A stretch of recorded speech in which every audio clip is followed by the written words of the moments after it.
Before I came into the process, I was very claustrophobic. At the place that I was working at, there was 24 floors, and I would take the stairs up and down all the time.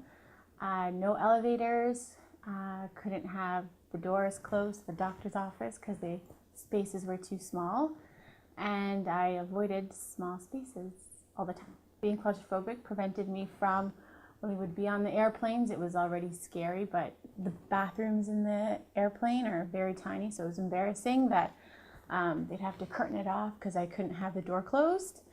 At restaurants, like sushi bars, they have the small little rooms. I did not like to be in there.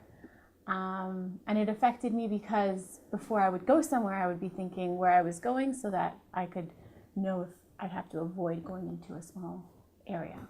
I would just think constantly, like in my inner chatter, I guess you could call it. My inner chatter was always worrying where I was going to go, where am I, into a store, into a change room, can I get out? So as soon as I would go into somewhere, I would look right away where the exit is and make sure that if it was a door or a lock, like not to close it all the way. It was just really draining thinking about it all the time.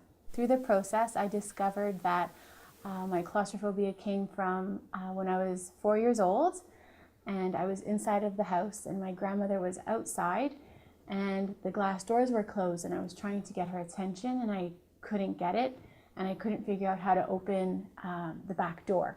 So I was banging, and I just felt like I was stuck. And then that fear of the feeling that I had just was always with me whenever I would go somewhere, and for instance, the elevator, to avoid it, because I didn't care about going up 24 floors or completely rearranging my route just so that I wouldn't feel that fear. I had no idea that that was what was guiding my behavior. I just thought that I just didn't like small spaces and they just weren't meant for me.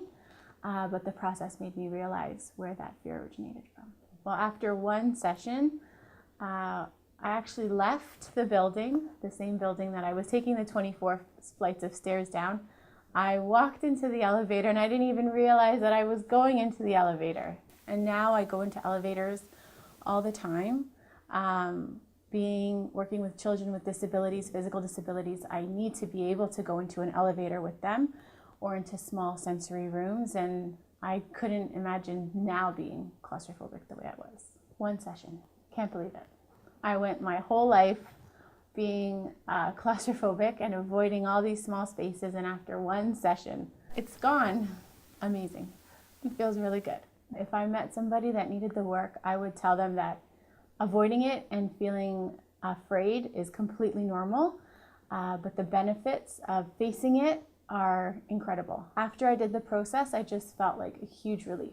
So a weight off my shoulders that I can now think of, for instance, like going to the doctor and asking questions that I need to ask instead of worrying about the room that I'm going to be in or having the door closed, or being able to go to a sushi restaurant and order food instead of constantly making sure that nobody closes that door to the little room.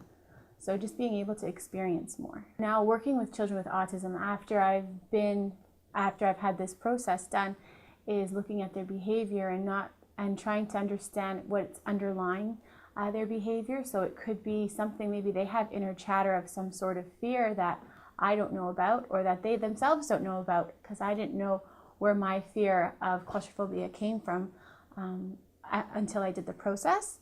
So it's given me a lot of awareness that there's a lot of different factors that can contribute to the way people behave.